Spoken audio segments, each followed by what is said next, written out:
اب پاکستان میں جو قانون پاس ہونے جا رہا ہے وہ کیا ہے؟ وہ یہ ہے کہ اگر آپ صحابہ کی ڈسرسپیکٹ کریں یا رسول پاک صلی اللہ علیہ وسلم کے زوجوں کی ڈسرسپیکٹ کریں تو آپ کے لیے 10 سال کتنے سال کی سزا ہے. اور ڈسرسپیکٹ جو عنوان ہے، جو وصف ہے بے احترامی کرنا، ایک ایسا عنوان ہے جو بہت ویگ ہے، بہت مبہم ہے، ٹھیک ہے نا. یہ کوئی بھی شخص کے لیے بہت آسان ہے کہ آپ کا کوئی بھی جملہ وہ اس طرح انٹرپریٹ کرے، اس کی اس طرح تفسیر کرے کہ یہ بے احترامی ہے. یہ بہت آسان ہے کہ کوئی بھی شخص، کیونکہ یہ اس جج پہ منحصر ہے. وہاں پہ جب آپ جج کے پاس جائیں گے، آپ جس کورٹ میں آپ پیش ہوں گے، تو وہ اس کے لیے بہت آسان ہے کہ آپ کے ایک معمولی سی بات کو ڈسرسپیکٹ کے طور پر وہ اس کو انٹرپریٹ کرے اور آپ کو سزا سنا دے. تو یہ ایک دروازہ کھل جائے گا کہ شیعوں کو پرسیکیوٹ کرنے کے لیے اور ان کے گلے پر پیر لگا کے دبا دینے کی. اور بالکل اس کا ہدف بھی یہی ہے، اور یہ اس ہدف میں کامیاب بھی ہو جائیں گے. اور مجھے نہیں لگتا کہ یہ اس کا اور مقصد بھی ہے، اور اس کو کوئی روکنے کا بھی رکنے کے بھی کوئی راستہ کار ہوگا، اس کا طریقہ کار ہی. لیکن میں آپ کو ایک خدمت میں بات بتاؤں کہ یہ ڈسرسپیکٹ جو ہے نا، بے احترامی یا گستاخی، یہ ایک ایسا چیز ہے کہ جماعت عمریہ کے پاس اس کے سوا کچھ ہے بھی نہیں. جماعت عمریہ کے علماء وغیرہ وغیرہ یہ دلیل سے تو بات نہیں کر سکتے نا. آپ جو بات حق ان کو بتا دیں کہ ابو بکر کی خلافت باطل ہے، اور ڈسرسپیکٹ ہو گیا. ڈسرسپیکٹ ہو گیا. یعنی آپ کا جو عقیدہ ہے، اب ہم ایک دفعہ تو گالی دینا ہے نا ماں بہن کی، یا کھلم کھلا گالی دینا. اس کے علاوہ یعنی حق بات بھی بتائیں نا، وہ بھی ان کے لیے ڈسرسپیکٹ ہے. آپ کہتے ہیں کہ یہ شخص ظالم ہے، یہ شخص عادل نہیں ہے، یہ شخص کی بات پہ ہمیں اعتبار نہیں. یہ سب ڈسرسپیکٹ کے خانے میں آ جاتے ہیں، ڈسرسپیکٹ کے دائرے میں آ جاتے ہیں. اور آپ کو مجھے تو بخوبی اندازہ ہے، میرا تو تجربہ ہے کہ جماعت مخالفین کے پاس کچھ بھی دلیل نہیں ہے شیعوں کے پاس خلاف، سوائے 2 باتوں کا. ایک کہ جھوٹ بولیں، اللہ پہ جھوٹ باندھیں، رسول صلی اللہ علیہ وسلم پہ جھوٹ باندھیں، شیعوں پہ جھوٹ باندھیں، ٹھیک ہے نا. جیسے پچھلے ہفتے آپ نے دیکھا کہ ان کے مولوی صاحب یہاں پہ تشریف لائے تھے، انہوں نے کیا کہا تھا کہ رسول صلی اللہ علیہ وسلم نستجیر باللہ پاگل ہو گئے تھے، ٹھیک ہے نا. تو یا تو ان کے سامنے یہی ہے کہ ایک افتراء کریں رسول اللہ صلی اللہ علیہ وسلم پر اور اللہ تعالیٰ پر یا شیعوں پر. دوسرا یہ ہے کہ کہہ دیں کہ ہم آپ سے بات نہیں کرتے کیونکہ آپ نے گستاخی کی، ڈسرسپیکٹ کی. کیونکہ جو بھی دلیل آپ لائیں گے وہ ہوگا کیا ہوگا؟ ڈسرسپیکٹ ہوگا. دلیل آپ چاہے جتنے مہذب الفاظ میں لے کے آئیں، ان کے لیے ڈسرسپیکٹ ہے. کیونکہ ان کے پاس چارے کاری نہیں ہے. یہ ایک بہت لاٹری ہے ان کے لیے، یہ قانون جماعت عمریہ کے لیے. یہ بہت ان لوگوں کے لیے بہت اچھا راہ نجات ہے، ایک چارہ کار ہے کہ صحابہ کے خلاف آپ کچھ بھی نہیں بول سکتے، کیونکہ کچھ بھی بولیں وہ ڈسرسپیکٹ ہے. سمجھ میں آ رہی نا بات آپ کو؟ جیسے ہم آپ کے مراجع کرام ہیں، ان کو لاکھ ان کے لیے دلیل لائن تقلید باطل ہے، آپ ان سے دلیل طلب کریں کہ تقلید آپ ثابت کرو، کہتے ہیں آپ ڈسرسپیکٹ کیا. مجتہد کی آپ نے بے احترامی کی، مجتہد کی آپ نے بے احترامی کی ہے، گستاخی کی ہے. آپ سے کیسے بات ہی کیسے ہو سکتی ہے کہ نہیں؟ ٹھیک ہے نا. یہ ایک ایسی چیز ہے عوام کو بیوقوف بنانے کے لیے. اپنے آپ کو جو شخص باطل پہ ہوتا ہے نا، کیونکہ اس کے سامنے کوئی اس کے پاس دلیل تو ہے نہیں، اس کو اپنے آپ کو تسلی دینے کے لیے، اپنی ظاہری عزت بچانے کے لیے، اپنا جو اس کو فیس بچانے کے لیے وہ ایک طریقہ کار کے سامنے والے کو کہہ دے کہ بے ادب آدمی، اس نے ہمیں گالی دیا، اس نے ہمیں گستاخی، اس سے بات نہیں ہو سکتا. اب اس کے خلاف کیا ہوگے؟ تو بس وہ عملی طور پر چارہ کار کہ اس کو سیدھا کرتے ہیں. سیدھا کیسے کریں گے؟ اس کو ماریں گے پہلے، پھر FIR کٹوا دیں گے، پھر اس کو جیل بھجوا دیں گے. اور پھر کبھی بھی کوئی شخص کسی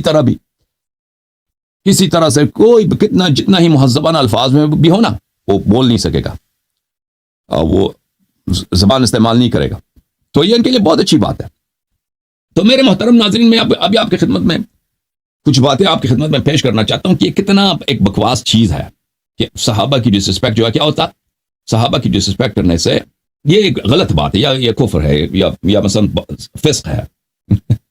اور اس کا راستہ بھی کس نے کھول دیا میرے عزیزوں؟ آپ ہی کے علماء نے کھول دیا نا.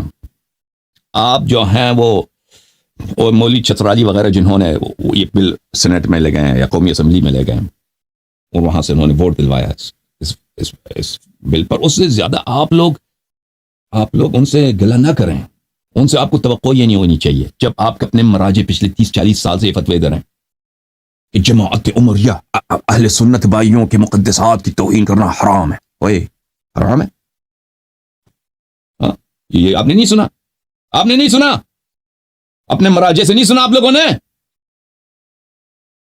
اور آپ لوگوں نے اپنے خطباء سے نہیں سنا ممبروں پر، کراچی کے ممبروں پر، بڑے بڑے ممبروں پر نہیں سنا آپ لوگوں نے؟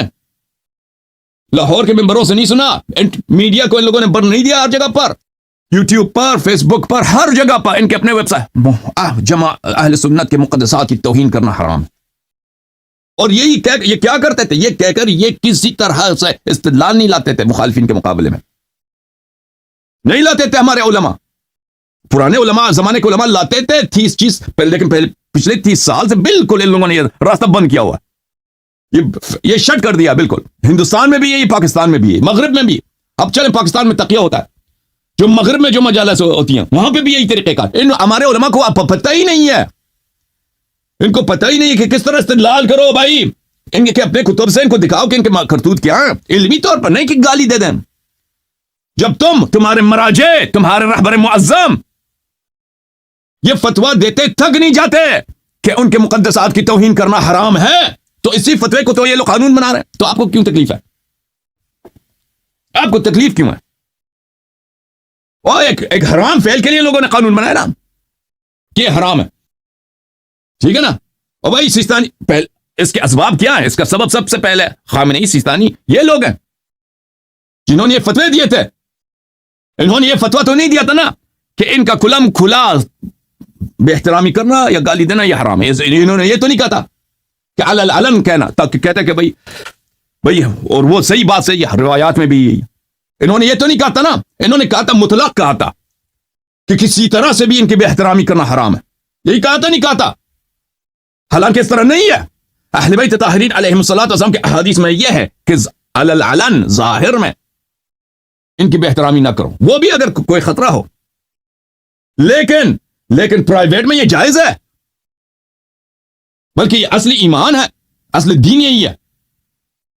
لیکن ان لوگوں نے کیا فتویٰ دیا تھا، اور اس کے سبب بھی میں آپ کو بتاؤں، سبب اگر یہ کیوں خامنئی نے فتویٰ دیا تھا، کیوں خامنئی نے یہ اور سیستانی وغیرہ ان لوگوں، پھر دوسروں نے بھی اس کو سپورٹ کی، یہ فتویٰ کیوں دیا تھا، میں سبب بتاؤں آپ کو، پھر میں موضوع سے دور چلا جاؤں گا، لیکن اتنا بتا دیتا ہوں کہ ان لوگوں نے غلط فتویٰ دیا تھا، اس فتوے کو ہر جگہ مشہور کیا تھا۔ اور میں نے سنا پاکستان میں اگر کوئی ذاکر ابو بکر عمر پہ کوئی بات کہتے بھی تھے تو سب سے پہلے شیعہ آ کر اس پہ FIR کاٹ دیتے، یہی ہے نا؟ میں نے یہی سنا ہے، کیونکہ میں پاکستان میں نہیں رہتا، لیکن میں نے ایسے سنا کہ شیعہ مولوی جو ہیں، یہی ولایت فقیہ لائن کے قوم والے، یہ آ کے FIR کاٹتے تھے اپنے شیعہ بھائی پر، اپنے شیعہ خطیب پر، کہ فلان جگہ پہ مجلس ہوئی ہے، اس نے ابو بکر کو کچھ کہا ہے نمبر بڑھانے کے لیے۔ ہوتا تھا یہ نہیں ہوا، میں نے تو یہی سنا ہے بھائی۔ تو اگر تمہاری یہی بھائی، میں علماء کا دیکھتا ہوں پریس کانفرنس کرتے ہیں، اور شرم کرو، کچھ پریس کانفرنس خامنئی کے خلاف کرو، بغیرتو سیستانی کے خلاف کرو۔